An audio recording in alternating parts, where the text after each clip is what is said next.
आप सबका स्वागत है Chitranshu medical classes, Chitranshu concept classes में। आज का जो हमारा टॉपिक है जो हम इसमें डील करेंगे उसका नाम है लीवर सिरोसिस। तो मैं हेडिंग डाल दे रहा हूँ, लीवर सिरोसिस। हम लोग ने इस बीमारी के बारे में, इस डिसीज़ कंडीशन के बारे में बहुत बार सुन रखा होगा, लेकिन कभी हमने इसकी डिटेल्ड स्टडी नहीं की होगी। तो आज हम इसकी डिटेल्ड स्टडी करेंगे कि लीवर सिरोसिस एक्चुअली में होता क्या है और ये कैसे अफेक्ट करता है। तो हम सबसे पहले इंट्रोडक्शन देखते हैं। सबसे पहले अगर हम बात करें, लीवर एक हमारा वाइटल ऑर्गन है और मोस्ट इम्पॉर्टेंट ऑर्गन है। तो लीवर को हम हेपार्ट नाम से भी जानते हैं, और सिरोसिस का मतलब होता है स्कार। तो लीवर मतलब हेपार्ट और सिरोसिस मतलब स्कार, ये तो हमने जानकारी है। लीवर के सेल्स को हम हेपाटो सेल्स भी बोलते हैं, हेपाटो सेल्स। तो अगर हम देखें, ये हमारा एक लीवर का स्ट्रक्चर होता है, ठीक है। तो इस लीवर के स्ट्रक्चर में हमें 4 तरीके की सेल्स मिलती हैं। एक्चुअली में मेनली अगर बोला जाए तो सबसे पहले 4 ही तरीके की सेल्स होती हैं, लेकिन एक और टाइप भी इसका होता है। तो सबसे पहले हम देखते हैं, सबसे पहले जो सेल्स पाई जाती हैं उसका नाम होता है आइटो सेल्स। आइटो सेल्स, अगर हम बात करें आइटो सेल्स की, तो आइटो सेल्स वो होते हैं जो क्या करती हैं, इनका काम होता है विटामिन ए का स्टोरेशन।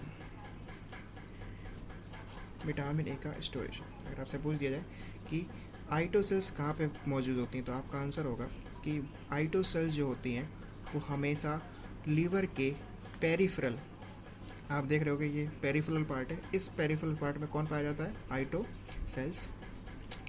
आइटो सेल्स का काम क्या होता है, ये विटामिन ए का स्टोरेशन करती है।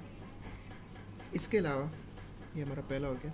सेकंड अगर हम बात करें तो इसके बाद आइटो सेल्स के अलावा एक कफलर सेल्स भी पाई जाती हैं, कफलर सेल्स। इन कफलर सेल्स का काम क्या होता है, ये हमारी बॉडी में फैगोसाइटोसिस की प्रोसेस को करवाती हैं। आपको पता होना चाहिए, फैगोसाइटोसिस का मतलब होता है सुसाइडल सेल्स भी बोलते हैं इनको। मतलब हमारे बॉडी में कोई भी ऐसा माइक्रो ऑर्गेनिज्म जो हमारी बॉडी को नुकसान पहुंचा सकता है, तो उस बॉडी में नुकसान पहुंचाने से जो बचाने के लिए जो एक सेल्फ डिफेंस मैकेनिज्म होती है उसका नाम होता है फैगोसाइटोसिस। ठीक। नेक्स्ट इसके बाद बात करें, पहला हमारा आइटो सेल्स हो गया, सेकेंड हमारा कफलर सेल्स, नेक्स्ट है हमारा pre sinusoidal cells. Pre sinusoidal cells की अगर हम बात करें तो ये हमारा थर्ड तरीके की सेल्स है जो हमारे लिवर में पाई जाती है या हेपाटो ऑर्गन में पाई जाती हैं। और इसका काम क्या होता है, इसका काम है फॉरेन मटेरियल को बॉडी में बॉडी में एंट्री नहीं करवाने देता है प्री साइनोसाइडल सेल्स। अगर आपसे पूछा जाए कि सबसे पेरिफेरल एरिया में कौन सी सेल्स पाई जाएगी, तो आपका आंसर हो गया होगा आइटो सेल्स। पर इनके बीच में जो सेल्स पाए जाते हैं उनका नाम है प्री साइनोसाइडल सेल्स। इनका काम है to prevent from foreign material. कोई भी फॉरेन मटेरियल, कोई भी माइक्रो ऑर्गेनिज्म बॉडी के अंदर जब आएगा तो उससे बचने के लिए जो सेल्स होती हैं वो है प्री साइनोसाइडल सेल्स। ये बिल्कुल सेम वर्क करती हैं स्टोमेटा की तरह। स्टोमेटा जो हमें मिलता है कहाँ पे, प्लांट्स में। ये उन्हीं ऑर्गेनिज्म, उन्हीं चीज़ों को एंट्री करवाएगी जो हमारी बॉडी के लिए बेनिफिशियरी होगा या लीवर के लिए बेनिफिशियरी होगा, उन्हीं ऑर्गन्स का ये एंट्री करवाती है। नेक्स्ट जो इम्पोर्टेंट लास्ट सेल्स हैं उनका नाम है हेपाटोसाइट सेल्स। ये हमारे लीवर के जितने भी फंक्शंस हैं, डिटॉक्सिफिकेशन वगैरह, ये सारी चीज़ों का काम कौन करता है, हेपाटोसाइट सेल। तो ये था हमारा सिंपल सा इंट्रोडक्शन लीवर के बारे में, कौन कौन से सेल्स पाए जाते हैं। होप आपको समझ में आया होगा। नेक्स्ट टाइम अगर हम बात करें तो लिवर सिरोसिस एक्चुअली में होता क्या है, ये करता क्या है, तो हमें सबसे पहले हमें ये पता होना चाहिए लिवर सेल्स हमारी बॉडी में किस तरीके से हमें मतलब हमारे लिवर सिरोसिस अगर हमें हो जाता है तो किस वजह से किस किस ऑर्गन को डैमेज होता है। सिर्फ लिवर को ही डैमेज होता है कि इसके अलावा भी कई ऑर्गन्स हैं जो डैमेज होते हैं, तो उनकी हम डिटेल स्टडी यहाँ पे देखेंगे। लेकिन हमें क्लियर करते हैं कि जो हमारा लिवर सिरोसिस है ये एक्चुअली में होता क्या है। तो it is the pathetic condition under which liver forming the irreversible scar। तो अगर हम देखेंगे यहाँ पे डेफिनेशन का सिंपल सा मतलब, it is the pathetic condition, एक बहुत ही प्रॉब्लमेटिक कंडीशन है जिसमें क्या होता है कि हमारे लिवर के सेल्स हैं या पार्टो सेल जिनके नाम से हम जानते हैं, उनके अंदर कुछ ऐसा होता है कि वह उनका काम करना बिल्कुल ही बंद हो जाता है, बिल्कुल काम करना बंद नहीं हो जाएगा। और ये एक तरीके की आपने यहाँ पे देखा होगा इरिवर्सिबल स्कार। इरिवर्सिबल का मतलब होता है कि जो अपनी ओरिजिनल पोजीशन पर पुराने से ना आ सके। तो ये एक ऐसी कंडीशन है जिसमें अगर एक बार प्रॉब्लम हो गई तो लीवर को हम अपनी पुरानी स्टेज में नहीं ला सकते। तो इसका एक कॉम्प्लिकेशन भी हम बोल सकते हैं इस डिसीज़ कंडीशन का। लेकिन अगर हम बात करें, ये हमारा आप समझ गए होंगे कि लिवर सिरोसिस क्या चीज़ है। ठीक है, अभी तक हमने इतनी सारी चीज़ों को देखा। नेक्स्ट हम बात करते हैं कि जो लिवर डैमेज हुआ है या लिवर सिरोसिस जो हुई, इसके मेनली टाइप्स कौन कौन से हैं। तो अगर हम लिवर सिरोसिस की बात करें तो लिवर सिरोसिस के मेनली 4 टाइप्स हैं।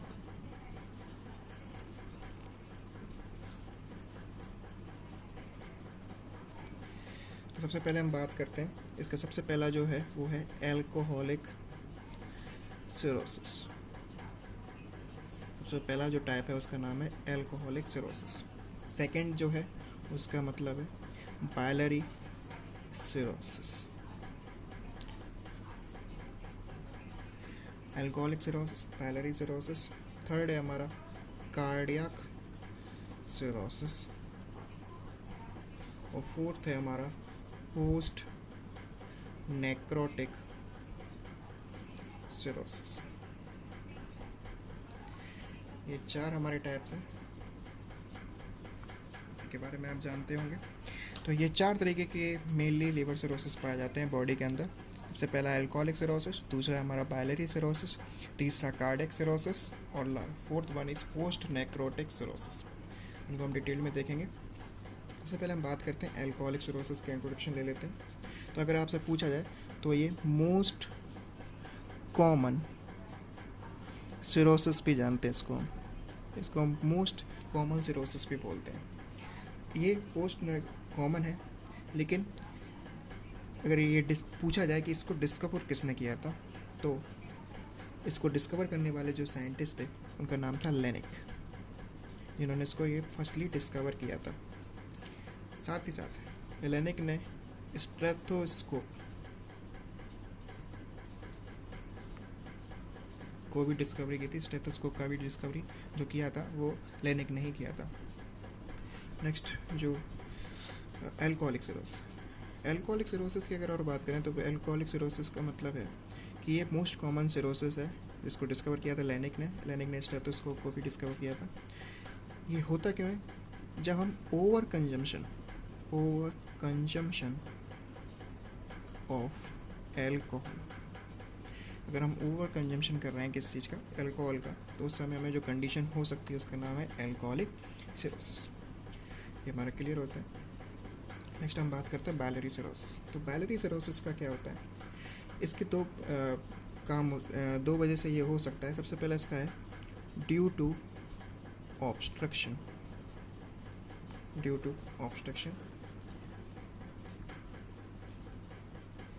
की वजह से ये हो सकता है, ऑब्स्ट्रक्शन की वजह से। और दूसरा इसका काम है, दूसरी वजह है due to over production of bile juice. Bile juice का आपको पता है, बाइल जूस जो होता है ये फैट को डाइजेस्ट करने में हेल्प करता है, लीवर इसको सीक्रेट करता है, लेकिन ये जो ये स्टोर जो होता है वो गॉल ब्लैडर में होता है। तो due to over due to obstruction, जो ऑब्स्ट्रक्शन है उसकी वजह से क्या होगा, जो बाइल जूस लीवर से गॉल ब्लैडर में जाना चाहिए, कहाँ पे, लीवर से गॉल ब्लैडर में जाना चाहिए, तो उसके जो उसकी वे है उस वे में ऑब्स्ट्रक्शन आने की वजह से सारा का सारा जो बाइल जूस है वो लिवर में ही रह जाएगा, जिस वजह से वहाँ पे सिरोसिस होगा, और उसको हम क्या नाम देंगे, बाइलरी सिरोसिस। नेक्स्ट हम बात करते हैं कार्डियक सिरोसिस। तो कार्डियक सिरोसिस एक कॉम्प्लिकेशन है जिसमें क्या होता है, तो कार्डियक सिरोसिस जो होता है ड्यू टू हार्ट फेलियर, किस वजह से होता है, हार्ट की फेलियर की वजह से होता है। और इसमें एक्चुअली में होता क्या है, और अगर आपसे ये पूछ दिया जाए कि किस तरफ का हार्ट फेलियर को हम कार्डियक सिरोसिस के अंदर रखते हैं, तो आपका आंसर होगा right sided. Right sided heart failure की वजह से कार्डियक सिरोसिस हो सकता है। इसमें होता क्या है, इसमें इंक्रीज इन पोर्टल हाइपरटेंशन। क्या हो रहा है, पोर्टल हाइपरटेंशन हो रहा है। पोर्टल हाइपरटेंशन का मतलब जो लीवर को सप्लाई कर, लीवर से जो ब्लड लेके आती है वेन्स, इम्प्योर ब्लड, उसके अंदर प्रॉब्लम हो रही है। हाइपरटेंशन का मतलब होता है बीपी का, ब्लड प्रेशर का ज़्यादा होना, तो उसके अंदर प्रॉब्लम हो रही है। अगर ये पूछा जाए पोर्टल के अंदर कौन कौन सी वेन होंगी, इसके रिलेटेड नहीं है, फिर भी मैं आपको बता दे रहा हूँ। पोर्टल के अंदर आती है gastric when, splenic when, cystic when, super mesenteric when, और लास्ट है आपका inferior mesenteric when. Gastric when जो हमारे स्टोमक से ब्लड लेके आती है, स्प्लीनिक वेन जो हमारे स्प्लीन प्लस पेनक्रियास, आप नोट रखना, स्प्लीन प्लस पेनक्रियास से जो ब्लड लेके आते हैं वो स्प्लीनिक वेन है। सिस्टिक वेन, सिस्टिक जो होती है वो गॉल ब्लैडर से। सुपर मेसेंट्रिक की बात करें तो सुपर मेसेंट्रिक जो लेके आती है वो आती है स्मॉल इंटेस्टाइन। और इन्फीरियर मेसेंट्रिक वेन है, ये जो लेके आती है ब्लड वो है लार्ज इंटेस्टाइन से। ठीक है, ये इसका लीवर सिरोसिस का पार्ट नहीं, लेकिन मैं आपको सिर्फ जानकारी के लिए बता दिया। ये 5 तरीके की वेन्स होती हैं जो पाई जाती हैं, और ये डिफरेंट पार्ट से कैरी करते हैं। ठीक है, तो आप समझ गए होंगे कार्डियक सिरोसिस क्या चीज़ होती है। हार्ट फेलियर की वजह से, कौन सी साइड का heart failure, right hand side का हार्ट फेलियर की वजह से ये प्रॉब्लम हो सकती है, जिसकी वजह से पोर्टल हाइपरटेंशन होगा और उस वजह से कार्डियक सिरोसिस हो सकता है। जो लास्ट लिखा हुआ है post necrotic cirrhosis. Post necrotic cirrhosis की बात करें, ये injury in liver cells, simple words में लिख देंगे, इंजरी इन लीवर सेल्स, मतलब किसी तरीके की इंजरी हुई है। इंजरी का मतलब कोई बाहर एक्सीडेंटल थ्रू हमारा लीवर का सेल डैमेज हुआ है, और उसको हम किस कैटेगरी में रखते हैं, तो हमारा आंसर होगा पोस्ट नेक्रोटिक सिरोसिस।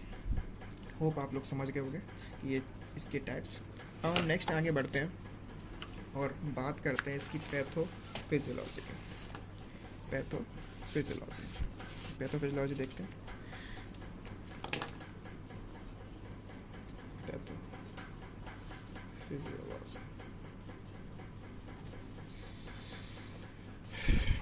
पैथोफिजियोलॉजी में बात करें तो हम सबसे पहले एल्कोहलिक सिरोसिस की हम देखते हैं।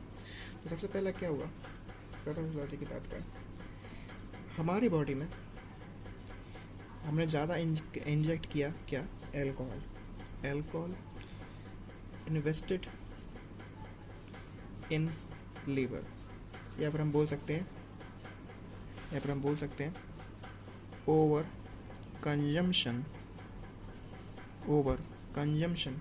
Of alcohol. ठीक है, हमने क्या किया, बहुत ज़्यादा एल्कोहल का कंजम्पशन किया है, तो उसकी वजह से क्या होगा किसी पेशेंट ने। नेक्स्ट क्या हुआ, इसकी वजह से हमारी बॉडी में इंक्रीज ऑफ NAD,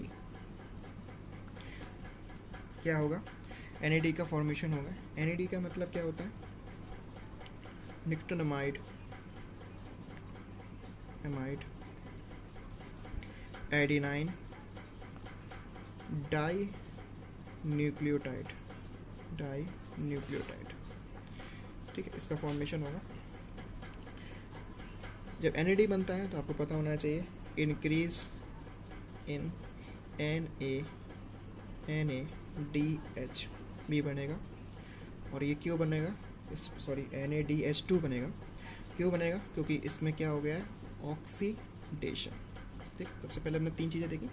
अल्कोहल हमने ज़्यादा बॉडी में कंजम्पशन किया जिसकी वजह से क्या हुआ, इंक्रीज इन NAD एक न्यूक्लियोटामाइड एडिनाइन डाइन्यूक्लियोटाइड इसका फुल फॉर्म है। जब ये NAD के साथ ऑक्सीजन मिली तो उसका ऑक्सीडेशन हुआ और ये किस में कन्वर्ट हो गया, NADH2। किस में कन्वर्ट हो गया, NADH2 में कन्वर्ट हो गया। जब ये NADH2 में कन्वर्ट हो गया तो ये, इससे हम ये बोल सकते हैं कि जो फैट की मात्रा है, तो आप लिखेंगे increase of fat in liver के अंदर फैट का डिपोजिशन ज़्यादा हुआ, और साथ ही साथ जब ये फैट वहाँ पे इकट्ठा होने लगेगा तो इसका भी क्या होगा, ऑक्सीडेशन। तो फैटी एसिड इन लीवर, ये क्यों हुआ, क्योंकि हमने क्या ऐड हो गया, हमारा ऑक्सीजन। ठीक है, जब इतना हमारा कंप्लीट हो जाता है,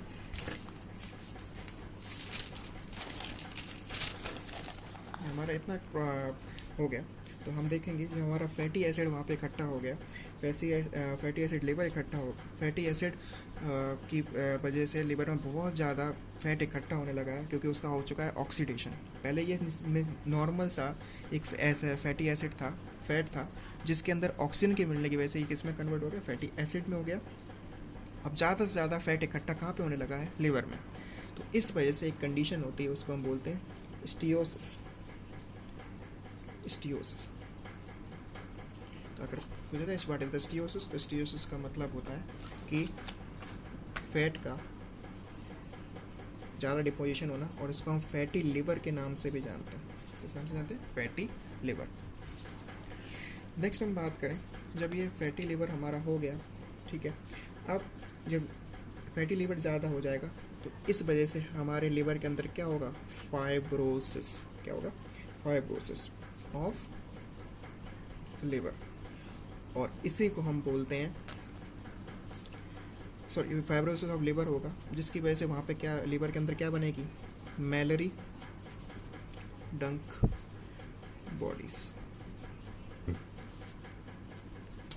और इसकी वजह से हमारी बॉडी में या लिवर के अंदर स्पेशली क्या हो बनेगा, स्कार, और स्कार को ही हम बोलते हैं लिवर सिरोसिस। तो अगर हम बात करें पैथोफिजियोलॉजी की, तो सिंपल सा पैथोफिजियोलॉजी में क्या था कि एक तरीके के, पहले हम सब रिपीट करते हैं। सबसे पहले क्या हुआ, अल्कोहल, ज़्यादा कंजम्पशन ने किसका किया, अल्कोहल का। अल्कोहल के कंजम्पशन की वजह से हमारी बॉडी में NAD का ज़्यादा फॉर्मेशन हुआ। NAD को ऑक्सीजन जब मिली या उसका ऑक्सीडेशन जब हुआ, तब वो किस में चेंज हो गया, NADH2 में चेंज हो गया। इसकी वजह से डिपोजिशन ज़्यादा फैट का होने लगा, फैटी एसिड का डिपोजिशन होने लगा, और फैटी एसिड को ही या फैटी लीवर को ही हम स्टीओसिस बोलते हैं। और इस फैटी लीवर की वजह से फाइब्रोसिस ऑफ लिवर हुआ, और इसकी वजह से बना स्कार, और स्कार को ही हम सिरोसिस बोलते हैं, जिसने किस कंडीशन को करवाया, लिवर सिरोसिस। तो आपको समझ में आ गया होगा। तो ये इंपॉर्टेंट चीज़ थी पैथोफिजियोलॉजी। इंपॉर्टेंट, पैथोफिजियोलॉजी से कभी कोई क्वेश्चन नहीं बनते हैं, लेकिन फिर भी हमें जानकारी होनी चाहिए कि पैथोफिजियोलॉजी किस तरीके से इसका फॉर्मेशन होगा। नेक्स्ट हम बात करते हैं क्लिनिकल मैनिफेस्टेशन। क्लिनिकल मैनिफेस्टेशन की अगर बात करें, यानी कि साइन एंड सिम्टम्स, कौन कौन से साइन एंड सिम्टम आएंगे, तो जो इसमें कॉमन साइन एंड सिम्टम्स हैं जो आते हैं, वो सबसे पहला आता है, हम इसको इस तरीके से भी नोट कर सकते हैं। सबसे पहला इसमें जो प्रॉब्लम आती है वो एल्बुमिन की वजह से आती है। अभी एल्बुमिन क्या होगा, जब फैटी लिवर होगा तो हमारी बॉडी में प्रोटीन की कमी आएगी, और जिसकी वजह से एल्बुमिन की भी कमी आएगी। लेकिन जब एल्बुमिन की कमी आएगी तो हमारे बॉडी में ऑनकोटिक प्रेशर भी क्या होगा, वो भी कम होगा। और इसी की वजह से जो प्रॉब्लम आएगी एसाइटिस, क्या प्रॉब्लम आएगी? एसाइटिस। तो सबसे पहला जो साइन एंड सिम्टम जो आएगा वो है एसाइटिस। दूसरी हम बात करें इसके साथ जो इसमें प्रॉब्लम आ सकती है वो है जनरलाइज्ड एडिमा। एडिमा की भी प्रॉब्लम होती है, जनरलाइज एडिमा का भी इसमें प्रॉब्लम हो सकती है। और लास्ट जो प्रॉब्लम आएगी एडिमा स्पेशली कहाँ पे पाया, सॉरी ये थर्ड पॉइंट नहीं है, इसी का पार्ट है। जो एडिमा जो पाया जाएगा, एडिमा इन लोअर लिम्स, कहाँ पे पाया जाएगा? लोअर लिम्स के अंदर पाया जाएगा एडिमा। नेक्स्ट, पहला ये हो गया पॉइंट। सेकंड पॉइंट की बात करें, यहाँ पे सेकंड जो प्रॉब्लम आएगी वो हो गया बिलिरुबिन जो है पिगमेंट है, इसका मेटाबॉलिज्म भी कम होगा। ठीक है। थर्ड अगर हम बात करें, बाइल जूस का ऑब्स्ट्रक्शन हो चुका है तो बाइल जूस भी क्या होगा? कम ही बनेगा। नेक्स्ट, फोर्थ बात करें हम तो एनीमिया का भी कंडीशन हो सकती है, क्योंकि एनीमिया की कंडीशन किसकी वजह से होगी? बिलिरुबिन की वजह से। ठीक है, ये सारी चीज़ें हो सकती हैं। इसके अलावा जो नेक्स्ट हो सकता है वो है डिटॉक्सिफिकेशन में। डिटॉक्सिफिकेशन जो कि काम होता है, एसेंशियल काम होता है लीवर का, वो भी काम सही तरीके से नहीं होगा और इस बॉडी में किस चीज़ चीज़ ज़्यादा बनेगी? अमोनिया, जो डेरिवेटिव किसका है? यूरिया का। और इस डिटॉक्सिफिकेशन की वजह से कन्फ्यूजन हो सकता है पेशेंट को, ट्रिमर्स हो सकते हैं। ट्रिमर्स कहाँ पे होंगे? स्पेशली हैंड्स या फिंगर में। ठीक है। हेडेक हो सकता है। और सबसे इम्पोर्टेंट इन सब की वजह से BUN यानी कि blood urea, sorry body urea nitrogen का ज़्यादा बॉडी बनेगा, नाइट्रोजन का लेवल ज़्यादा बढ़ेगा और नाइट्रोजन का जब लेवल बढ़ेगा तो ये प्रॉब्लम कर सकता है। नेक्स्ट जो प्रॉब्लम हो सकती है वो है हेपाटिक इंसेफेलोपैथी, क्योंकि ज़्यादा जब बॉडी में अमोनिया बनेगा तो ये किसको क्रॉस कर जाएगा? BBB यानी कि ब्लड ब्रेन बैरियर को क्रॉस कर जाएगा। और ये ब्लड ब्रेन बैरियर जब ज़्यादा क्रॉस कर जाएगा तो ये डिटॉक्सिफिकेशन के जो सारे रोल्स कंप्लीट हो जाएंगे और बॉडी को इसको प्रॉब्लम हो सकती है या बॉडी में ज़्यादा एसिडिक मीडियम भी हो सकता है। ठीक है, तो हमने कुछ ये देखे। नेक्स्ट हम बात करें, इसके अलावा जो कुछ नेक्स्ट प्रॉब्लम आएगी वो आ सकते हैं ईसोफेजियल वेरिएसिस, इसको प्रॉब्लम आ सकती है। और इसोफेजियल वेरिएसिस में सबसे पहली प्रॉब्लम जो आएगी वो है पाल्मर एरिथमिया। पाल्मर एरिथमिया होता क्या? पाल्मर एरिथमिया यहाँ पे क्या होते हैं, पेशेंट के दोनों हैंड क्या हो जाते हैं? रेडिश कलर के हो जाते हैं, रेडिश कलर। ठीक है। इसके अलावा हमें इस पेशेंट को फैटर हेपाटिकस हो सकता है की प्रॉब्लम हो सकती है। मतलब एक ऐसी फाउल स्मेल आएगी, गंदी स्मेल, जैसे डेड पेशेंट के अंदर आती है उस ऐसी स्मेल आएगी। इसको हम माउजी ब्रीथ भी बोलते हैं, माउजी ब्रीथ। ये ऐसी प्रॉब्लम भी आ सकती है। और जो हमारे लेग्स हैं यानी कि एक्सट्रीमिटीज़ हैं, उनके अंदर, उनके यहाँ जैसे आपने देखा होगा स्पाइडर जो होता है, मकड़ी जो होती है, वो अपने जो जाल बनाती है वो बहुत डेफिनेट होता है, अलग अलग लाइन में जा रहा होता है। इसी तरीके से ये क्या करेगा, जैसे मान के चलो इस तरीके से, मतलब एक बिल्कुल डिफरेंशिएट तरीके से एक्सट्रीमिटीज़ में हमारी जो वेन्स हैं उनके अंदर भी कुछ इस तरीके से ही हमारे लाइनिंग्स दिखाई देंगी और वो जो लाइनिंग्स होंगी वो बहुत ज़्यादा डायलेटेड होंगी, यानी कि हमारी एक्सट्रीमिटीज़ की जो वेन्स है वो क्या हो चुकी है? डायलेटेड हो चुकी है। ठीक है, बिल्कुल एज इट इज़ दिखेगा आपको। स्पाइडर के जो आपका मकड़ी का जाला होता है उस तरीके से ही हमें ये दिखाई देता है। ठीक है, होप आपको समझ में आ गया होगा सारे sign and symptoms, clinical manifestation के नाम से जिनको हम जानते हैं। नेक्स्ट हम बात करें, ये हमारा ईसोफेजियल वेसिकल के अंदर जो हमारी प्रॉब्लम थी, पैरापाल्मर एरिथमिया, पैटर हेपाटिकस और एक्सट्रीमिटीज, इनको हमने समझ लिया। नेक्स्ट हम बात करते हैं इसके डायग्नोसिस की। मतलब हमने ये तो पता कर लिया, लेकिन हम इसे डायग्नोस कैसे करेंगे, ठीक है। तो सबसे पहले हम इसमें चेक करते हैं, हमारा सबसे पहला काम है LFT। LFT को हम LFT करके हम पता लगा सकते हैं। LFT में हम किस चीज़ को देखेंगे, हम यहाँ पे देखेंगे SGPT level. SGPT level full form अगर पूछ दिया है SGPT का, तो आपको याद रखना है SGPT का होता है serum glutamic pyruvic transaminase. Serum glutamic pyruvic transaminase इसका फुल फॉर्म है, ठीक है। इसके अंदर जो हम केमिकल को चेक करते हैं उसका नाम है ALT। इसका भी फुल फॉर्म होता है एस्पिरेट अमीनो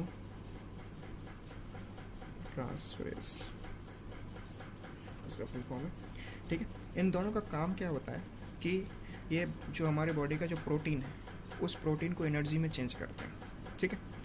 तो जब हमारा लीवर सही तरीके से काम नहीं करेगा तो इन दोनों का लेवल जो है वो भी हमारा अलग अलग हो जाएगा। जो हमारा नॉर्मल लेवल इनका होना चाहिए बॉडी के अंदर वो हमें नहीं मिलेगा, और ये एक प्रॉब्लम की बात हो सकती है। तो हम SGPT लेवल को चेक करते हैं, ठीक है।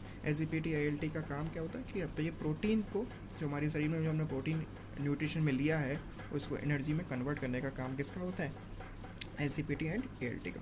इसके अलावा हम जो चेक करते हैं SGO2 को भी चेक करते हैं, सॉरी SGOT को भी चेक करते हैं। इसका भी फुल फॉर्म होता है serum glutamic ऑक्जेलो acetic transaminase. Serum glutamic ऑक्जेलो acetic transaminase, इसका फुल फॉर्म है,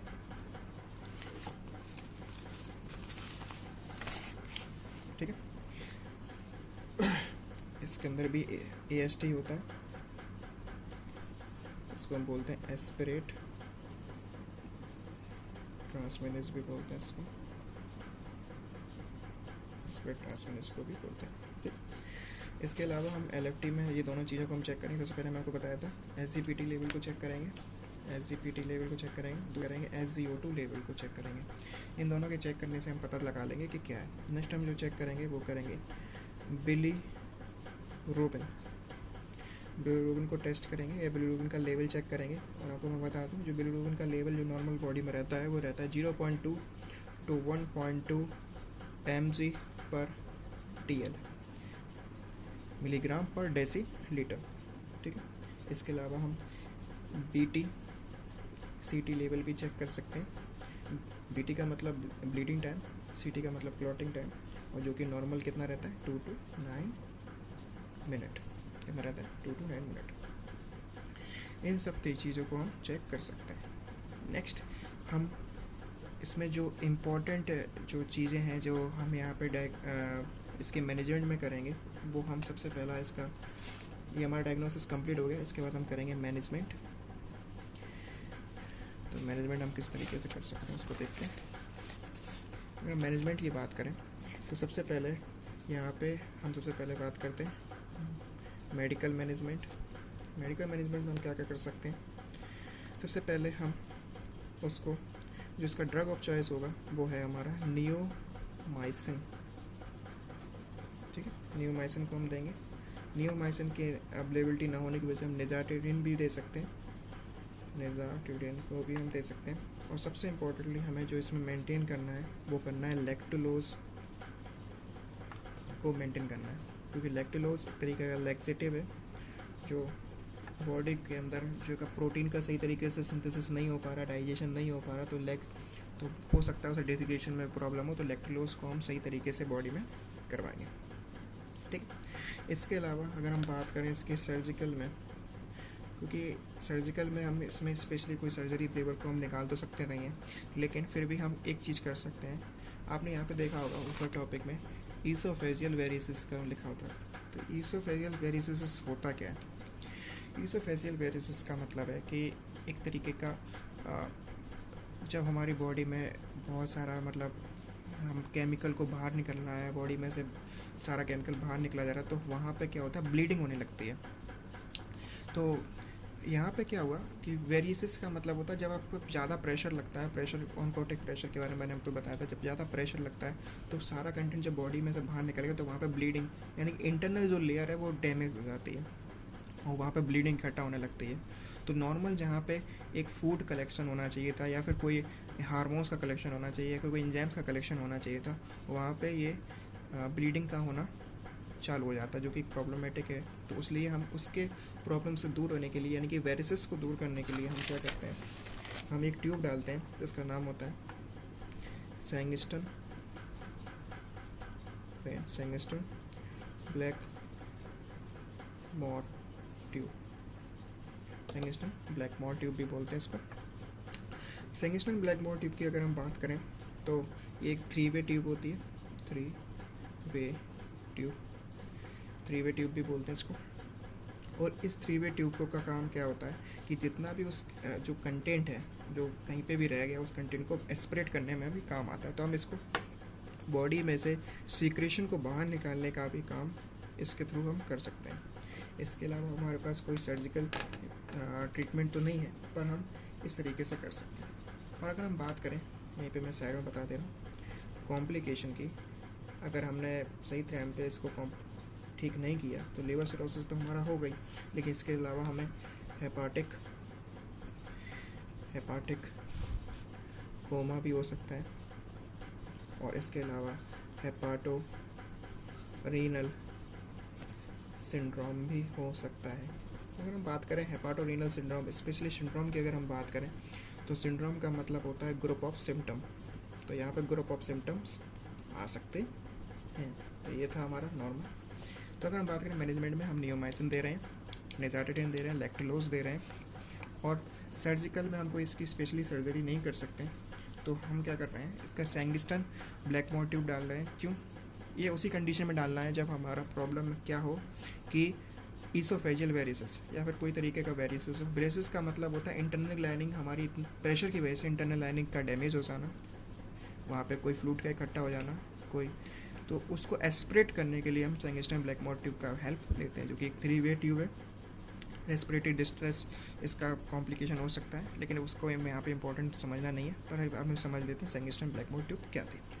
नेक्स्ट स्टेप, अगर हम इसको सही तरीके टाइम पे अगर हमने इसको ट्रीट नहीं किया तो कॉम्प्लिकेशन हो सकता है, जिसमें सबसे पहला हेपाटिक कोमा हो सकता है, और दूसरा हो सकता है हमारा हेपाटो रीनल सिंड्रोम। तो ये था हमारा पूरा टॉपिक हमने देखा। सबसे पहले हमने क्या किया, सबसे पहले हमने देखा लीवर सिरोसिस क्या होता है। लीवर सिरोसिस की अगर हम बात करें तो लीवर सिरोसिस का मतलब क्या होता है, स्कार फॉर्मेशन मतलब एक तरीके की ऐसी कंडीशन जिसमें क्या हुआ कि हमारा बॉडी का जो लीवर था वो परमानेंटली चेंज हो रहा है, डिग्रेड हो रहा है, डिजनरेट नहीं हो पाएगा, क्योंकि ये एक तरीके की प्रॉब्लम जिसमें हेपाटोसाइट्स यानी कि लीवर के सेल डैमेज हो रहे हैं। लीवर सिरोसिस, लीवर के अंदर हमने देखा कुछ तरीके के सेल्स होते हैं। सबसे पहला था हमारा आइटो सेल्स, दूसरे कफलर सेल्स, तीसरे थे प्री साइनोसाइडल सेल्स।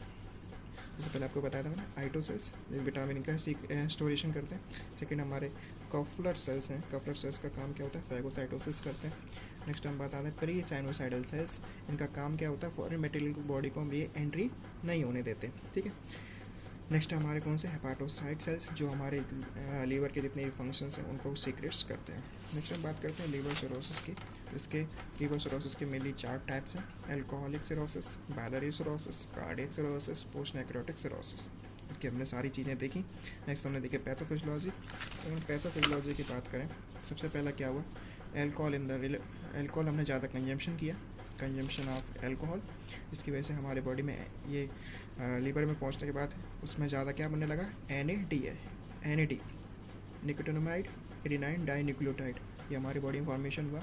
नेक्स्ट इसके बाद NADH2 बना। फिर next increase in fat, liver के अंदर फैट का एक्यूमुलेशन ज़्यादा हुआ, जिसकी वजह से लीवर कैसा हो गया, फैटी हो गया, और इसी कंडीशन को हम क्या बोलते हैं, स्टीरोसिस। तो स्टीरोसिस होने की वजह से फैट में फाइब्रोसिस हुआ और परमानेंट एक स्कार का फॉर्मेशन हो गया। नेक्स्ट हमने देखे इसके साइन एंड सिम्टम यानी कि क्लिनिकल मैनिफेस्टेशन। सबसे पहले एल्बुमिन की कमी की वजह से ऑन क्वार्टर प्रेशर भी कम होगा, जिसकी वजह से एसाइटिस की प्रॉब्लम हो सकती है। ये हमारी एब्डोमिनल एरिया से रिलेटेड है। जनरलाइज एडिमा हो सकता है, फ्लूइड एक्यूमुलेशन हमारी बॉडी पार्ट में हो सकता है, एडिमा इन लोअर लिम्स के अंदर भी एडिमा हो सकता है। बिलीरुबिन का मेटाबॉलिज्म कम होगा, बाइल जूस भी कम बनेगा, उसका भी मतलब बाइल जूस ज़्यादा सीक्रेट नहीं होगा। एनीमिया की कंडीशन हो सकती है, डिटॉक्सिफिकेशन में भी प्रॉब्लम होगी, और जब डिटॉक्सिफिकेशन की प्रॉब्लम होगी तो उसको अंदर क्या बनेगा, सबसे ज़्यादा क्या बनेगा, अमोनिया की वजह से साइकेट्रिक प्रॉब्लम, कन्फ्यूजन वगैरह हो सकती है, ट्रिमर्स हो सकते हैं। ट्रिमर्स कहाँ पे होंगे, स्पेशली हैंड्स की फिंगर्स में। हेडेक हो सकता है। वन यानी कि यूरिया नाइट्रोजन का बॉडी में अंदर ज़्यादा सीक्रेशन होगा, मतलब ज़्यादा नाइट्रोजन बनेगी। तो नेक्स्ट हम क्या करेंगे, इसके ये जब नाइट्रोजन ज़्यादा बनेगी तो ये हो सकता है हमारे बॉडी के अंदर मेटाबॉलिक एसिडोसिस या रेस्पिरेटरी तो नहीं होगा, लेकिन सिर्फ मेटाबॉलिक एसिडोसिस हमारी बॉडी में कर सकता है। ठीक है, वो हमारी बात का मतलब। नेक्स्ट हम बात करते हैं हेपाटिक इंसेफेलोपैथी हो सकती है, क्योंकि ज़्यादा जब अमोनिया बनने लगेगा तो ये BBB यानी ब्लड ब्रेन बैरियर, आप देख सकते हैं ब्लड ब्रेन बैरियर को क्रॉस कर देगा, और जिस वजह से हेपाटिक इंसेफेलोपैथी हो जाएगी। नेक्स्ट इसकी वजह से ईसोफेजियल वेरिसिस हो सकता है। ईसोफेजियल वेरिसिस का मतलब है कि बॉडी के अंदर ईसोफेजियल वेरिसिस का मतलब कि जब हम बॉडी में से कोई सीक्रेशन को बाहर निकालेंगे तो हो सकता है उसकी इंटरनल लाइनिंग डैमेज हो जाए, और इसकी वजह से भी कुछ प्रॉब्लम हो सकती है, जैसे कि पाल्मर एरिथमिया। ये रेडिश कलर का हमारे हैंड्स हो जाते हैं, बोथ हैंड कैसे हो जाएंगे, रेडिश कलर के हो जाएंगे। फिटर हेपाटिकस भी हो सकता है, यानी कि मौजी ब्रीथ, मतलब बहुत गंदी फॉल स्मेल आएगी। और सबसे इम्पॉर्टेंट एक्सट्रीमिटीज़ हमारी की जो वेन्स हैं, एक्सट्रीमिटीज़ की वेन्स हैं वो कैसी हो जाएंगी, डायलेटेड हो जाएंगी, बिल्कुल सेम स्पाइडर की तरह। स्पाइडर जैसे अपने जाल बनाता है, मकड़ी अपनी जाल बनाती है, उस तरीके से हमें दिखाई देगा। नेक्स्ट हम बात करते हैं इसके डायग्नोसिस के। डायग्नोसिस से पहले हम कर सकते हैं LFT कर सकते हैं, लीवर फंक्शन टेस्ट। इसमें हम SGPT लेवल को चेक करेंगे, SGO2 लेवल को भी हम चेक कर सकते हैं। इसके आपको फुल फॉर्म मैंने बता दी। नेक्स्ट अगर हम बात करें कि जो हमारा अगर SGPT अगर पूछता है कि SGPT लेवल कितना होना चाहिए, तो आप आंसर दोगे 8 to 56 यूनिट पर लीटर, सॉरी। और अगर हम बात करें SGO2 की, तो SGO2 का जो लेवल होता है वो रहता है कितना, 5 to 40 यूनिट पर लीटर, मैंने आपको पहले ही बताया था। ठीक है, नेक्स्ट हम बिलीरुबिन का लेवल चेक करेंगे, BTCT लेवल चेक करेंगे। मेडिकल में हम नियोमाइसिन, निजाटिडिन, लैक्टुलोज को हम दे सकते हैं, और सर्जिकल में हम सेंगिस्टन ब्लैक मॉर्टिव को यूज़ करेंगे। ठीक है, तो ये था हमारे आज का क्लास, लीवर सिरोसिस। होप आपको समझ में आया होगा। एक हम आपका ये चैनल नया है और आपको साथ चाहिए इसको आगे बढ़ाने के लिए, तो ज़्यादा से ज़्यादा लाइक करें, शेयर करें, कमेंट करें, ताकि इस चीज़ को आगे से आगे प्रमोट किया जा सके। होप आपको क्लास समझ में आई होगी, और मैं आशा करता हूँ कि आगे भी मैं ऐसे ही अच्छी क्लासेस आपके लिए प्रोवाइड करवा सकूँ। Thank you so much.